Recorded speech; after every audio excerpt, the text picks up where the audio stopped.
변호사님, 뺑소니 사건은 1심에서 유죄가 나오면 끝나는 거 아닌가요? 많은 분들이 그렇게 생각하십니다.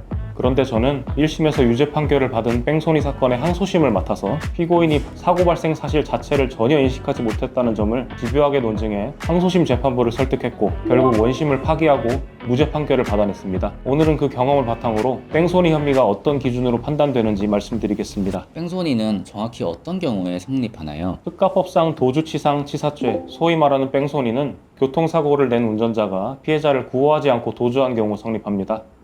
처벌이 굉장히 무겁습니다. 피해자가 다쳤을 경우 1년 이상 유기징역, 사망했을 경우에는 무기 또는 5년 이상의 징역입니다. 그런데 가장 중요한 포인트가 있습니다. 단순히 현장을 떠났다는 사실만으로 곧바로 뺑소니가 되는 건 아닙니다. 운전자가 사고 났다는 사실 자체를 인식했는지가 전제되어야 합니다. 이 인식 여부가 뺑소니 사건의 핵심 쟁점입니다. 사고 난 걸 몰랐다고 하면 뺑소니가 안 되는 건가요? 그렇습니다. 뺑소니는 고의범입니다. 사고 발생을 인식하고도 피해자를 두고 떠난 경우에 성립합니다. 운전자가 사고 발생 자체를 전혀 인식하지 못한 상태였다면 도주의 고의가 있을 수 없습니다. 제가 맡은 항소심 사건이 바로 이 부분이 문제가 되었습니다.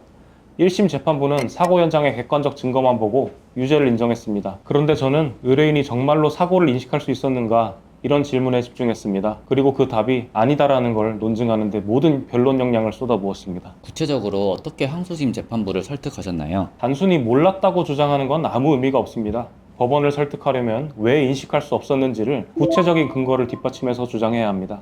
저는 세 가지를 집요하게 파고들었습니다. 첫째, 사고 당시의 물리적 조건입니다. 충격의 강도, 차량 손상 정도, 도로 및 기상 상황 등을 면밀히 분석해서 운전자 입장에서 사고를 감지하기 어려운 상황이었다는 점을 객관적 수치와 자료로 입증했습니다. 둘째, 차량 내부 환경입니다. 당시 음악 소리, 차량 소음, 진동 수준 등을 따져서 외부 충격을 인식하기 어려웠다는 점을 보강했습니다. 셋째, 사고 전후 의뢰인의 행동 패턴입니다. 도주 의도가 있었다면 설명되지 않는 행동들을 증거로 제출해 도주 고의 자체가 없었다는 점을 뒷받침했습니다. 항소심 재판부는 이 논증을 받아들여 원심을 파기하고 무죄 판결을 선고했습니다. 뺑소니 혐의를 받았으면 지금 당장 어떻게 해야 하나요? 가장 중요한 것은 초기 대응입니다.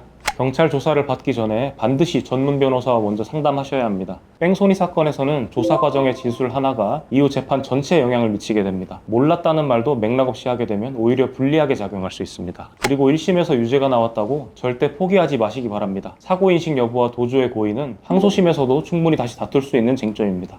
저는 그걸 직접 경험했습니다. 뺑소니는 혐의만으로도 일상이 무너지는 중범죄입니다. 하지만 사고 발생 자체를 인식하지 못했다면 끝까지 싸울 수 있습니다. 1심 유죄도 항소심에서 뒤집힐 수 있다는 걸 저는 직접 증명했습니다. 억울하게 뺑소니 혐의를 받고 계신다면 혼자 결론 내리지 마시고 빠르게 연락 주시기 바랍니다. 법무법인 한강 파트너스 한솔 변호사였습니다.